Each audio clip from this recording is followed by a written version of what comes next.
Dota Underlords looks to combine the popular auto-battler genre with the team building and itemization of Dota 2 to create a hybrid experience for both mobile and PC. So how well does it hold up, and is it worth installing? Let's find out. I'm Colton for MMOHuts.com, and here's a quick look at Dota Underlords. Dota Underlords is an auto-battler first and foremost, which means it's a game whose central combat plays out by itself. That doesn't mean you don't have any control over the match, though. Matches in Dota Underlords test your ability to build a team from a random pool of heroes that you and each of your 7 other opponents will be purchasing from and playing on the board. Each player begins the game with 100 health, and as you win skirmishes against other players, you'll do damage to them based on the stage of the game and how badly either of you won or lost the given round. At set intervals, you'll fight against minions and other familiar NPC mobs from Dota for the chance to win items for your units to use. These items range from actual Dota items like claymores and blade mails to passive buffs that reduce the cost of additional heroes or grant certain types of units additional bonuses based on their keywords, which can be essential to achieve victory. You see, building teams in this game is not as simple as slapping together units you like and hoping for the best. Each unit has a few keywords that define their character type. Matching up unique units who share keywords grants you special bonuses called alliances that make them more effective.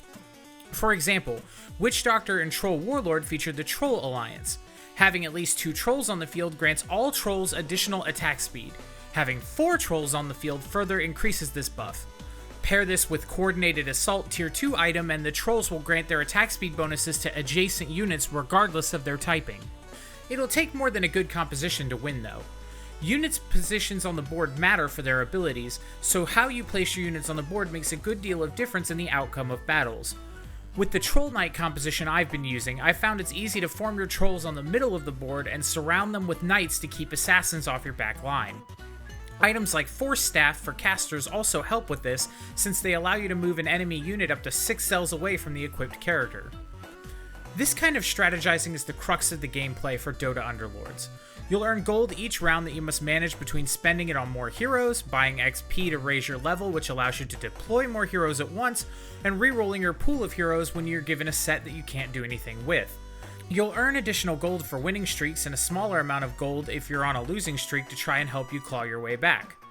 Being on a losing streak can still leave you starved for gold, however, so you'll have to be extra careful if things don't go your way in the early rounds. This is one of the things I didn't really care for in Dota Underlords. A lot of the game is reliant on RNG. It's very possible to get super bad draws on heroes and be put at a disadvantage from the get-go. Poor starting units can mean being unable to beat minion waves, which means you won't have access to items like other players with better draws will have. The game tries to compensate for this by introducing low-tier characters to start with and building up to higher-tier, more expensive characters in the late game, but with the balance the way it is right now, it can be hard to come back from a series of bad draws. With that said, the game has been receiving updates rapidly to address balance issues so that more compositions and playstyles can be viable, so that's to Valve's credit. Their team is working hard to make sure the game is as good as it can be as quickly as possible. It's also worth mentioning that the game is available on mobile and features cross-platform play, so you can take it with you anywhere. Dota Underlords, at time of writing, doesn't feature any kind of monetization, but a battle pass of sorts was just introduced for free. Playing and leveling up your account will earn you rewards like banners, post-fight fanfare effects, and even a new board skin once it's released. I imagine monetization will be added in the form of skins for heroes at some point down the line, but I can only speculate as that section of the game is currently completely empty. Honestly, I feel like Dota Underlords isn't a bad game if you like auto-battlers, but I personally won't be spending any more time with it. Matches take around 40 minutes on average, and a lot of it is spent waiting for timers to tick down between battles.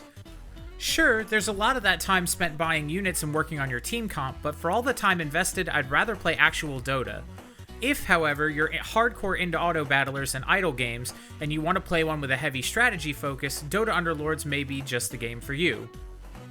Well, that's all for today. Let me know what you think of Dota Underlords down in the comments below. Make sure you subscribe and click the bell icon to stay up to date, and keep it locked on MMOHuts.com for all the latest gaming news and reviews.